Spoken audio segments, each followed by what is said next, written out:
טוב, הבטחתי לכם מזמן הדרכה קלה, פשוטה, נעימה, מזמינה של הריגה מעגלית, ממש כיפית מחומרים שיש בבית, ושתבינו שאת הפעילות הזאת עשיתי ביחד עם הילדה בת ה7 שלי כשהיא עוד לא הייתה בת 7, אז זה באמת ממש נגיש. אז יאללה, בואו נתחיל. הנה מה שאתן צריכות להכין. קרטון, עיפרון, צלחת לסמן את העיגול, מספריים וסרגל. חוט שאיתו ניצור את הנול, שיהיה דק יחסית וחזק, אני השתמשתי בחוט שמשון כזה, תכף תראו. וחוטים, מה שיש בבית זה מצוין, חוטי מקרמה, צמר, משי, טריקו, ממש מה שיש. כמה שהחומר יותר רבה, זה רץ יותר מהר, קחו בחשבון. יופי, אז אנחנו מתחילות. אחרי שסימנו עם הצלחת בעיפרון את העיגול וגזרנו, אנחנו רוצות לעשות חריצים. אני עשיתי כמה גדלים של קרטונים, השתמשתי כאן בקרטון של קורנפלקס, ואת החריצים עשיתי כל 2 אצבעות, 3 סנטימטר בערך. כמה שהחריצים יותר מרווחים, זה יותר קל, ולהפך. אתן צריכות לזכור שחשוב שיהיה לכם מספר אי זוגי של חריצים. ובמרכז המעגל נעשה חור קטן, לא קטן מדי. שימו לב שהכנסתי את החוט שמשון שלי ועשיתי קשר קטן בקצה. אני שמה את זה כמובן בצד הפחות יפה, את הקשר. והשחלתי את החוט שהולך ליצור לי כאן את הנול, ובתוכו אני ארוג את שאר החוטים. חתכתי ככה בנדיבות, משהו כמו 1.5 מטר, כי תכף תראו שגם בשארית אני משתמשת. אז פה אני בעצם מתחילה להכניס את החוט לתוך החריצים, וכל פעם אני חוזרת חזרה ונכנסת בתוך החור. אז אם החור שעשיתן הוא יצא קצת קטן וצפוף, יכול להיות שתצטרכו להיעזר במחט או במסרגה, או שתפתחו אותו קצת. אתן יכולות להרחיב אותו בלי דאגה, זה לא ירוס את העבודה. אז אני בעצם עושה את הפעולה הזו עוד פעם ועוד פעם. יש רגעים שרואים את זה בסרטון קצת יותר טוב, ויש רגעים שרואים את זה פחות טוב, אבל תסתכלו קודם על הסרטון ואז תעשו את זה. זה באמת ממש פשוט וקל לביצוע. ושוב, יכול להיות שאם אתן עושות את זה עם הילדים, אז אולי בחלק הזה הם יצטרכו קצת עזרה, אבל בסוף אתם תראו שהכל יוצא ממש מקסים. ולילדים המתוקים שיבחרו לעשות את זה איתכן, יהיה עוד המון מה לעשות לבד, וככה לפתח עצמאות ולהרגיש את עצמם מסוגלים. יכול להיות שיש ילדים שבכלל לא צריכים את העזרה ועושים את זה לבד, וזה מקסים, הכל מעולה. וגם למי שצריך את העזרה בחלק הזה, זה גם מצוין, כי עוד רגע אנחנו מתחילים בעבודה של ההריגה, ויהיה לכולם מה לעשות, וממש תוכלו ליהנות גם מהחלק הזה. אז בואו נמשיך עוד טיפה ביחד את החלק הזה של ההשחלות, ניצור את הנול ביחד, הנול המעגלי שלנו, ונתקדם לאט לאט. אני פה בינתיים הלכתי להביא את החוטים שלי, שיהיו מוכנים להמשך העבודה, שעוד רגע אנחנו עושות כאן ביחד.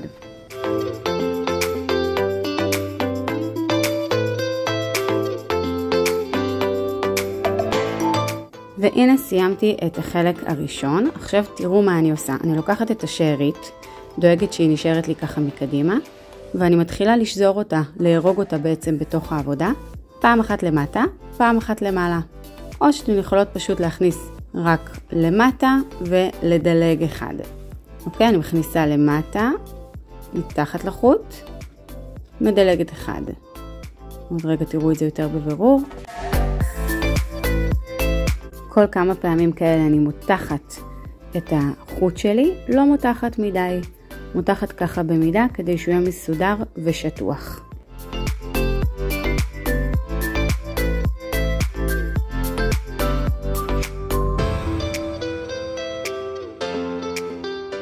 מעולה, אז אני כאן לקראת סיום. אתן יכולות לעשות את החלק הזה בעצם כמה שאתן רוצות, זה יכול להיות יותר סיבובים או פחות סיבובים. אני ככה זרמתי עם החוט שנשאר לי, וככה זה נראה בסוף. אוקיי? אז זו ממש ההתחלה שלנו, כבר התחלנו את העבודה, ועכשיו אנחנו עוברות לשלב החוטים. אני לקחתי לי כל מיני שאריות, ובואו נראה מה אני עושה איתם. אז כן, כמו שאמרתי, אני עובדת עם חוטי מקרמה, כי זה מה שיש לי בבית. זה חבל מסוג סינגל טוויסט, 5 מילימטר, גם ספציפית בזמן הזה היינו כאן בזמן הפינוי, אז זה מה שהיה לי בעיקר. ומה שעשיתי כאן עם החוט הלבן, בעצם עשיתי בדיוק את אותה פעולה.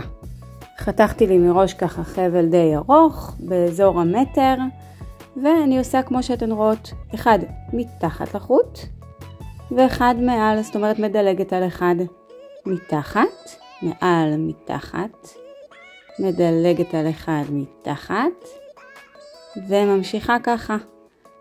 פה אני נותנת ככה משיכה, כדי שהחוט לא יהיה ארוך וארוך וארוך, ואז יהיה לי קצת קשה לסדר אותו. גם ספציפית החוט הזה הוא קצת נפתח תוך כדי, כי יש לו עוד הרבה שימושים אחרים. אבל זה הרעיון, וכמו שאתן רואות אני ממשיכה עם אותה פעולה, ותכף תראו כמה מקסים זה נראה.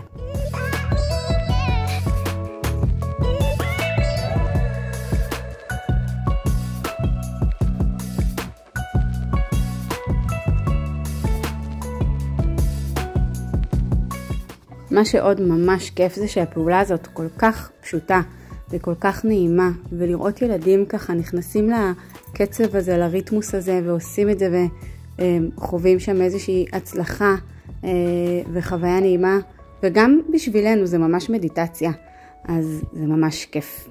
עכשיו כשהגעתי לסוף, אני בעצם מסובבת קצת, ספציפית שוב את החוט שלי, כי הוא כזה סינגל והוא נפתח, ומחזירה אותו אחורה, פשוט תוקעת אותו מתחת למה שכבר עבדתי, מתחת לחוט שעבדתי איתו. יש בעצם כמה אפשרויות, אבל לא רואים אותו בשכבות הבאות שנעשה, זה בעצם מסתיר את זה.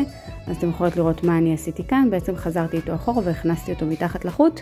כאן שמתי לכם דוגמה משלב יותר מתקדם, אבל כדי שתבינו את הרעיון. ואני עוברת לחוט הבא, אני בחרתי בצבע ורוד כזה מתוק, ובואו נראה איך אנחנו ממשיכות. אז גם כאן מבחינת גדלים אתם רואות החוט הוא לא ארוך מדי, הוא משהו כמו מטר, תשחקו עם זה, זה ממש לא כזה קריטי. אני תוקעת את החוט, מחזירה אותו טיפה אחורה כדי שיתפס לי, וממשיכה בדיוק עם אותה פעולה, פעם למעלה, פעם למטה. מי שעובדת עם מרווחים צפופים יותר תוכל לשחק עם זה, גם לעשות פעם למעלה, פעמיים למטה, או הפוך, ולראות מה יוצא לה. זה באמת כל כך פשוט. וכבר סיימתי עוד שכבה. פשוט מקסים. וכאן כבר אתן רואות את 3 השכבות שיש לי, ורואות פשוט איך זה הופך לעבודה כל כך מתוקה. פה אתן כבר יכולות לראות שהוספתי צבע אפור כזה בהיר, ואז מרווה, וורוד כהה, ואז שוב ורוד בהיר, ובסוף נשאר לי מין רווח כזה של הקרטון, שאני החלטתי לעשות עליו סוג של פס כזה עם דבק חם בצבע לבן. אז אני פשוט חותכת לי חתיכת צבע, ומדביקה, לא צילמתי לכם את זה, מדביקה בנקודות עם דבק חם את החוט הלבן. ואז יש לי מין מסגרת שגם מסתירה לי את הקרטון, וזה יוצא פשוט מקסים ומתוק, וסיימנו. זה היה הכי פשוט בעולם והכי כיף, וזאת העבודה שהילדה המתוקה שלי עשתה. ותראו איזה חמוד זה ביחד, כל כך נהנינו. הפעילות הזאת כיפית ומקרבת ופשוטה, והזמן פשוט טס. אז אני ממש ממליצה לכם לעשות אותה ביחד עם הילדים, ובחיי שאפילו לבד. ועכשיו לחלק הסופר חשוב, החלק שלכן. תזכרו שכל שיתוף, תגובה, תיוג באינסטגרם או מילה טובה, זה הדלק שלי ליצור את ההדרכות הבאות עבורכן. אז אל תתקמצנו על פרגון, תירשמו למנוי, כאן בערוץ, בחינם, שתפו חברות, צלמו את התוצאות ותייגו אותי, והכי חשוב, תשתפו אותי כאן למטה בתגובות, ממש כאן, איך היה לכן, איך החוויה שלכן ושל הילדים. אם יש הדרכות שממש בא לכן שאני אכין, תכתבו לי. וכמובן לעבודות מיוחדות, חומרים למקרמי סדנאות, קורסים וכל מה שבא לכן מוזמנות ליצור איתי קשר. אני מאחלת לכן קיץ נעים עם שגרה משעממת וטובה, ושכל החטופים יחזרו אלינו במהרה, אמן.